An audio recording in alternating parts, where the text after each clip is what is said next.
How's it going, guys? Cody, guys, back again, dropping yet another video. Right, guys, as you can tell from the title of this video, it's going to be on violence. I'm going to be speaking at 2 universities on violence in the next few weeks and months, right? It's alleged in my criminal past that I was extremely violent. That's not a big thing, it's not a bad thing, and it's not clever and it doesn't suit me, but it was a reality. Right now, the thing is, for me, violence, right? Violence was instilled in me from a young age, right? Now, I had a shocking childhood. I had a really bad childhood and stuff, and I'm not going to go into that, but I was subject to extreme violence and stuff, right?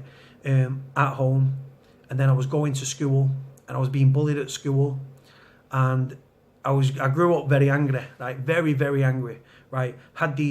I wanted to do bad things to people, right? And I wanted people to feel the pain that I was going through, right? Now, that's not big and it's not clever. Like I say, it just because of what I was going through. I used to make myself ill to try and get off school, right?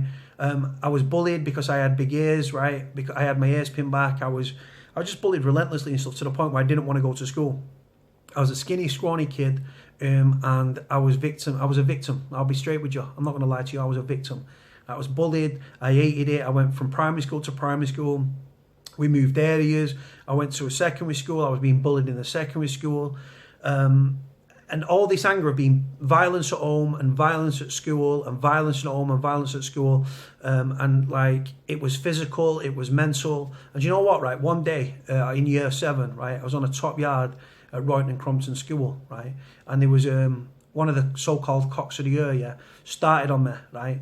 Knowing that obviously I was a bully victim and stuff like that. And I don't know why and I don't know how, but I fought back and I kicked the shit out of this kid. All this anger that I had up inside me, right, came out, yeah. And I'd actually gone from receiving the beating, to giving them, right? And I've never been a bully, and I despise bullies, guys. Even now, as a 34-year-old guy, I still hate bullies. But the violence that I suffered, and when I actually fought back, it was like a release. It cut me free. And then I started to box from the age of like 11 to the age of like 16. I started to go boxing, right, in Shaw, Tara Leisure, Tuesdays and a Thursday as a kid and stuff. And I started to get quite good at it and stuff. And it just taught me how to channel my aggression and how to punch harder and stuff like that. And I channeled the aggression and stuff. But like I said, I started fighting back and stuff. And it's been that way ever since, really. Now, like I say, I'm not proud of that fact, yeah. But the thing is, growing up being a victim, yeah, I ended up, as I got older and stuff, and I had a growth spurt and everything, I went from being the skinny, scrawny kid to being this big 6'4", rough and ready kid who can handle himself, right? And like I say, I was doing the doors. The reason I started to get into do the doors, guys, yeah, honestly, is because I wanted to protect people, yeah. Now, when people are drunk, yeah, I've heard stories about people being raped, sexually assaulted, like people being killed by one-punch knockouts where they've been drunk, they've not been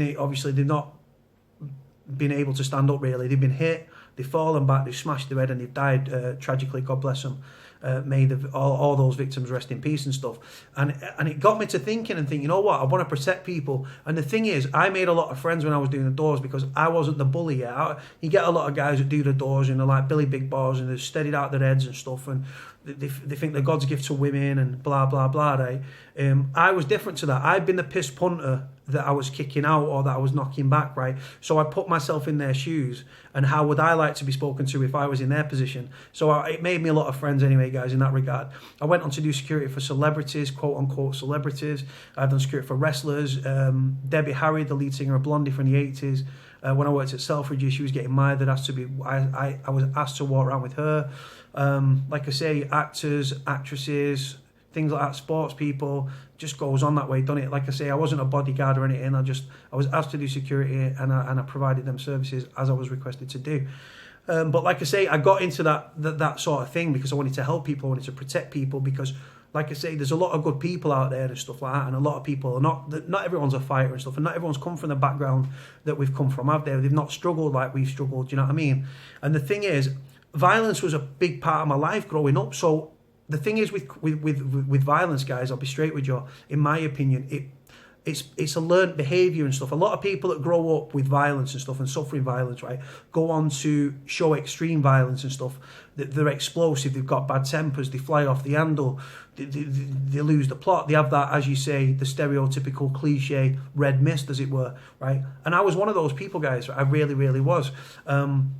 It got me into the trouble with the law. I've scarred up from scrapping and stuff. You can see it scarred there on me. Scars from fighting and stuff, and just going that way, man. People pulling syringes on me, knives and stuff. I did security at shops.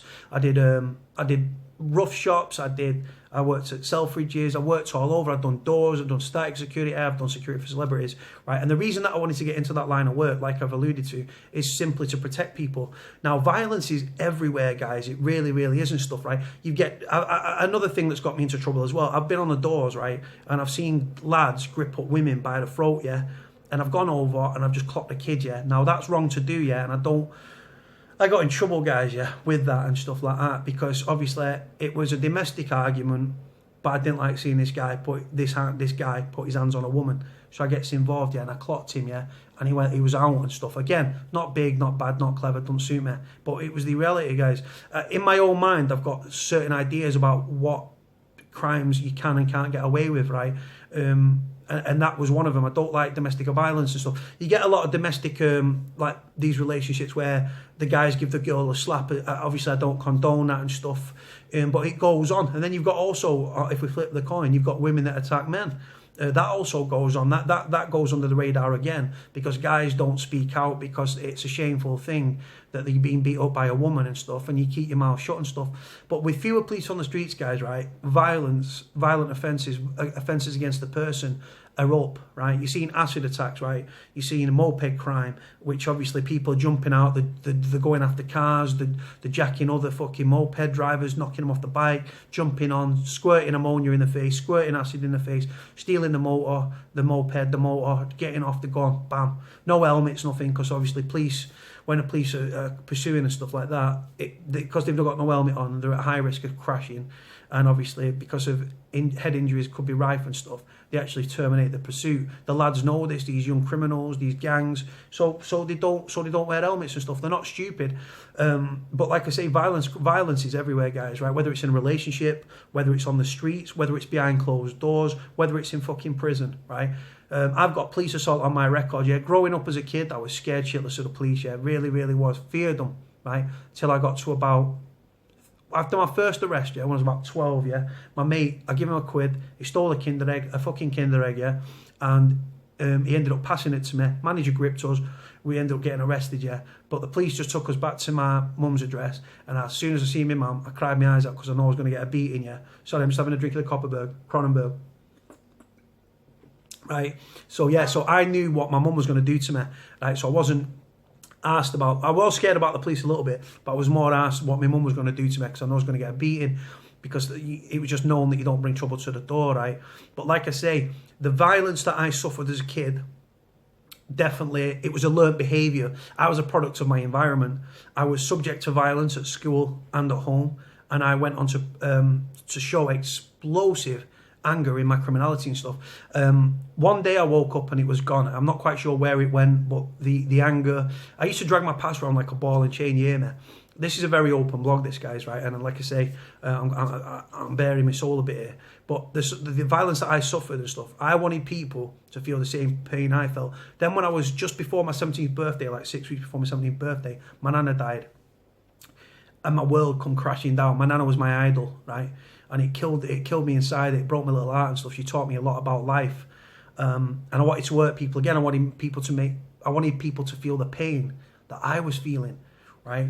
And I used to have this red mist, and I'd snap, and I'd get involved in an incident, and I'd be scrapping and stuff. I used to get drunk on the precinct in Royton, right? And I'd openly try and start a fight with somebody because I wanted to lever them. And do you know what? That was a bully tactic. It wasn't really a bully. I sort of had that anger inside me where I was trying to get confrontation, yeah, which was wrong. But as I've grown up and stuff, and I've matured in my mindset and stuff, and in my actions and the way I project myself, even in prison, guys, I got out of prison in February last year, right? Now, because I'm a big kid, yeah, I'm a big 6'4", 20+ stone guy, right? But I don't throw my weight around. Size doesn't count for fuck all in prison, let me tell you. Right? It doesn't matter how big or how small you are, right? In prison, there's always somebody harder. And in the real world as well, there's always someone harder. So I don't walk around with my chest puffed out with a chip on my shoulder. I'm a very placid kid, actually. And while I was in prison and stuff, because I'm a big lad and I let things slide and stuff, people thought they could take the piss, right? This was on the last stretch, yeah. I was one of the biggest lads on the wing, yeah. And the fact is, yeah, I seen a lad bully. I saw a prisoner bullying another prisoner, and I stepped on her toes, yeah, and I shouldn't have got involved because it was nothing to do with me, but I didn't like the bullying. So I stepped to the kid. I said, oi, I should leave him the fuck alone, yeah. I said, I'll fucking fight you, so get in a fucking pad now, yeah. And he didn't get in. I was standing in a cell, and I was ready to fucking throw down, yeah, and the kid didn't want to know, right? And it was there because, and the reason that I got involved, guys, like I said, it's not a big thing, it's not an hard man thing, simply because I don't like bullies. It's as simple as that. If I'm on the street, yeah, and I see an old woman being mugged, yeah, I'm getting involved, yeah, because one, it's the right thing to do, and two, I don't like fucking people picking on vulnerable people. Again, goes back to my childhood, doesn't it? Right? In my criminality, it was alleged that I've done things reference. I've been firearms allegedly, weapons, machetes, knives. Apparently, this was all allegedly, according to the police, this was all part and parcel of who I was as a person. If the police came for me now, right, they don't turn up in ones and twos. They turn up mob-handed, either with dogs, with fucking. I've been arrested by armed police. I've been arrested by police helicopter, armed police, police dog, riot police, yeah. Fucking like 12 of them coming to you for your gaff, you know what I mean? It's embarrassing. It's not a big bad thing. It's not a clever thing, right? Like I say, if I had my time, do I regret what I've done in my past? No. When I was involved in a criminal fraternity and stuff, and it was alleged I was being paid money to go after people, right? Do I regret any of that? Was I doing the right thing? Was I doing the wrong thing? Right? I'm not a bully, right? But at the end of the day, yeah, when you're involved in them criminal circles and stuff, allegedly money talks and stuff, and like I say, a lot of people in general, like go and commit violent offences and stuff. Some people do it for profit, some people do it because they've got pure anger issues. Anger can cost you a lot of things. It can cost you your freedom, can cost you your relationship, can cost you your fucking family relationships, can cost you your life, because obviously I just saw a video just last night on Facebook, right? Dorman, to be aware, yeah, because there's this fold out knife in a little plastic thing, and if you fold it all together, it becomes a lock knife, yeah. And it's undetectable, yeah, and it slots into your fucking wallet like where your bank card would go. It's that small, it's easy to conceal, and it's deadly, right? So like I say, violence is absolutely everywhere. There's a guy that I watch a documentary on, yeah, and I can relate to him a lot. Not in my criminality, this guy was a mafia hitman, right? But he killed over 100 people just through anger. He was subject to pure violence as a child, yeah, and that behaviour was learned and instilled in him and stuff. And what they say is, it's generic. It gets passed down to you and stuff, and it's in your mindset. And if your parents were violent, you can be violent as well. And this guy ended up being involved in domestic. He ended up beating his wife up. He was a mafia hitman. He's called Richard Kaplinski, or the Iceman. Richard Iceman Kaplinski, yeah. There's a documentary with him on YouTube and stuff like that. I'll post the link in the description below, so you can have a look at your own leisure. You'll see what I mean when he talks about the violence that he suffered and how he went on to hurt other people and stuff. Like I say, you don't hurt somebody for no reason, but like I say, he was a mafia hitman. People paid him money. He'd go out and he'd carry out hits and stuff, and that was the way it goes. So for violence and stuff like that, like I say, people, I feel sorry for people. Some people that show violent behaviour and stuff, it's because they was a product of their environment. I know that was the case in my life, but I can't speak for everybody. You guys would have to tell me. A lot of people in prison have come from broken homes, broken families, been sexually abused, violently abused, emotionally abused, physically abused, homeless, grown up in care. There's a lot of different factors at play. Some people have dealt with all them things, and then you, like I say, you come out of it like you end up being homeless or something like that. You've got to fight to survive, and I feel that way in every sense of my life now. Like I say, I've been violent. I've been the victim of violence as well. Not as I've got older. I'm talking about when I was a kid and stuff, being bullied and being victimised and not feeling worthwhile and feeling like a fucking muppet and like feeling bad about myself, yeah. But like I said, the violent side inside me wasn't a good thing. Like I say, it brought me to the attention of the police. It got me into scraps where I'm scarred up physically and fucking mentally and emotionally and stuff. I'm not going to lie to you. Yeah, absolutely. I was a product of my environment, the bloodthirsty times and stuff. And like I say, that violence that was instilled in me, when I became involved in the criminal fraternity, I would fight with my hands, weapons, whatever. That was the way it was for me. Like I say that to my shame and to my detriment and stuff now. But I'm talking about way back when, do you know what I mean? I was a lunatic. I was a crazy little kid, yeah. Like I say, we've all got that anger inside us. We're all capable of doing that, right? Some people, it takes a lot for them to blow up. Some people, they snap at the drop of a finger, right? And like I say, violence is everywhere, guys, and like I say, it's not a good thing. But with fewer police on the streets, guys, right, it's quick becoming a fucking criminal's paradise, where the government cuts are undermining the police's role, and community police stations are closing down. There's fewer police on the streets, right? Crimes against the person are going up. All crimes going up like tenfold. It's like a green light for criminals to commit crime across the board. It's as simple as that. Right, guys, listen, I'm gonna go. I'm gonna fucking finish this Cronenberg. Have a lovely evening, whatever you're doing, and I'll speak to you all soon. Like, comment, subscribe. Speak to you later. Bye.